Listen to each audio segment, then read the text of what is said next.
Hello, I'm Antony Cairns, and we're here at my exhibition in the studio of the Maison Européenne de la Photo, and it's a project called PXL CTY. It's a kind of installation all about the city.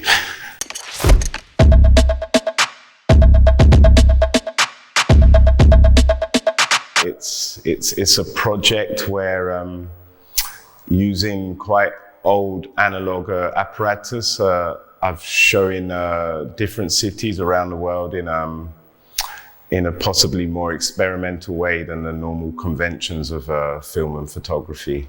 It really comes from when I was quite young and studying photography. I got set the project London by night when I was 15, so I went to shoot London, the city that I'm from, by night, and really I've just been continuing to do the same thing, but just it's always London by night, but sometimes New York by night, or Tokyo, Paris. So it's still the project that I started when I got into photography for the first time.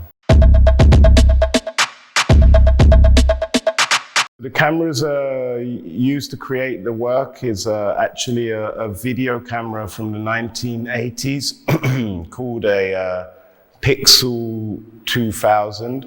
It's quite a unique piece of apparatus recording video onto a magnetic audio cassette. So quite very low quality, only 1024 pixels across. So it's really quite an interesting camera. And I was interested in the way the apparatus of the actual object is so low quality that it really defines what you're looking at in the film. So there's really not a lot of information because the camera never held a lot of information. So you're really getting down to abstraction through the quality of the actual camera.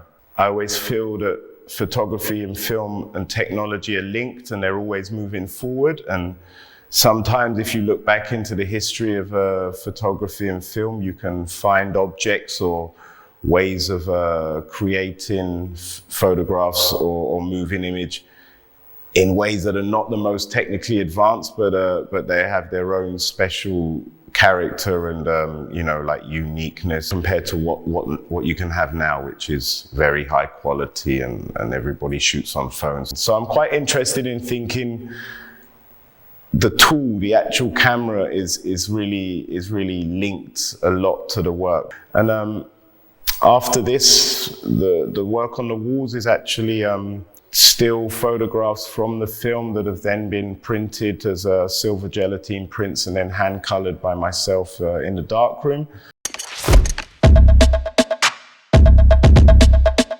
I suppose I'm always interested in this idea of 5 minutes into the future, kind of cyberpunk stories, and how a lot of these things actually do come into our culture and the environments that we live in. It's the beauty of photography, is that once you take an image of something, it's stopping, it's cutting time, and it's quite timeless, but timeless means it can be something that looks very futuristic or something from the past. So I'm inspired by sci-fi in lots of ways like that.